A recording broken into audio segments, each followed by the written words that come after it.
Friday facts நேயர்களுக்கு வணக்கம். இன்னைக்கு மூவி ரிவ்யூவில் நம்ம பார்க்க போகிற படம் பெருசு.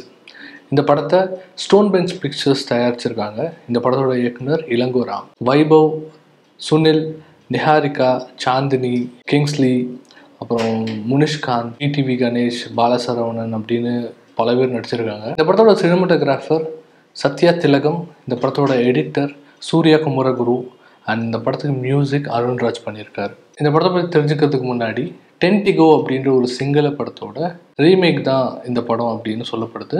ஏன்னா அந்த படத்தையும் இந்த படத்தோட இயக்குனர் இளங்கோராம் அவர் தான் டைரக்ட் பண்ணியிருக்காரு.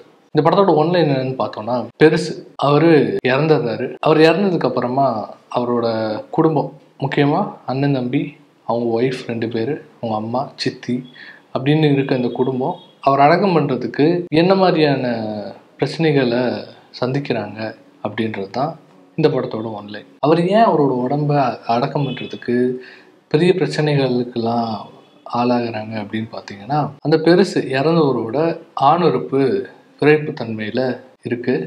அவர் இறந்ததுக்கப்புறமும் இது ஊருக்கெல்லாம் தெரியக்கூடாது அப்படின்றது இந்த ஃபேமிலி எப்படி மறைக்கிறாங்க, அது கடைசியில் தெரிய வந்துச்சா, இதனால என்னென்ன பிரச்சனைகள்லாம் உருவாச்சு அப்படின்றது தான் இந்த படத்தோட கதை. ஃபர்ஸ்ட் ஆக்டிங் பற்றி நம்ம சொல்லணும் அப்படின்னா, இந்த படத்தில் பெரிய கேஸ்டிங் இருக்குது. அதில் அண்ணன் தம்பியா வைபவ் அண்ட் சுனில், உண்மையான அண்ணன் தம்பியா அவங்களே நடிச்சிருக்காங்க. கண்டிப்பாக அவங்களுக்குள்ள கெமிஸ்ட்ரி சூப்பராக இருக்குது. ஏன்னா அந்த அவங்க உருவ ஒற்றுமை, அண்ணன் தம்பி அப்படின்றனால அந்த உருவ ஒற்றுமை கண்டிப்பாக நமக்கு தெரியும். ஸோ அது நம்மளை ரொம்ப நம்பக்கூடிய வகையில் அவங்க அண்ணன் தம்பி தான் அப்படின்ற அளவுக்கு இருக்குது. அந்த ஃபேமிலியில் நிஹாரிகா இப்போ தான் ஃபஸ்ட்டு தமிழில் இன்ட்ரடியூஸ் ஆகியிருக்காங்க. இதுக்கு முன்னாடி அவங்க பெரிய கண்டென்ட் க்ரியேட்டராக இருந்தவங்க.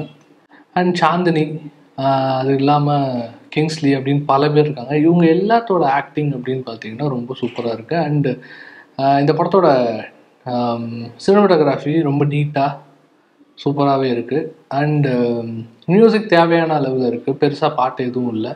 அங்கங்கே போனாலுமே கதைக்கு என்ன தேவையோ அதை கரெக்டாக பண்ணியிருக்காங்கன்னு சொல்லலாம். முக்கியமாக இந்த படம் ஒரு அடல்ட் காமெடி. தமிழில் அடல்ட் காமெடிக்கு பெரிய வரவேற்பு இது வரைக்கும் இருந்ததில்லை. ஏன்னா மெயின் ஸ்ட்ரீம் படத்துலேயே அந்த மாதிரி கதைகள் எல்லாம் வந்துருச்சு. ஸோ இது ப்ராப்பரான ஒரு அடல்ட் காமெடி அப்படின்னு நம்ம சொல்லலாம் இந்த படத்தை தமிழில். இல்லை ஜென்ரலாகவே நிறைய அடல்ட் ஜோக்ஸ் அடிக்கிறது அப்படின்றது ரொம்ப ஜென்ரலாக இருக்க ஒரு விஷயந்தான். இது தேட்டருக்கு கொண்டு வரப்போ தான் பல பிரச்சனைகள் இங்கே வரும். பட் இந்த படத்தை எந்த ஒரு ஆபாசமும், எந்த ஒரு அடல்ட் படமாகவே இருந்தாலுமே சரி, இதில் எந்த ஒரு ஆபாசமும் முகம் சுளிக்கிற வகையில் எந்த ஒரு விஷயமும் இல்லாமல் இது ரொம்ப ஃபன்னாகவே கொண்டு போயிருக்காங்க. முக்கியமாக த்ரோட்டாக எல்லாருமே அவங்க டைலாக் டெலிவரியில் சிரிக்க வைக்கணும் அப்படின்னு முயற்சி பண்ணல. ஏன்னா அந்த சிச்சுவேஷனே நம்ம ஆட்டோமேட்டிக்காக சிரிக்க வச்சிருக்கு. மொத்தத்தில் பெருசு உண்மையிலேயே ஒரு நல்ல ஃபேமிலி படம்.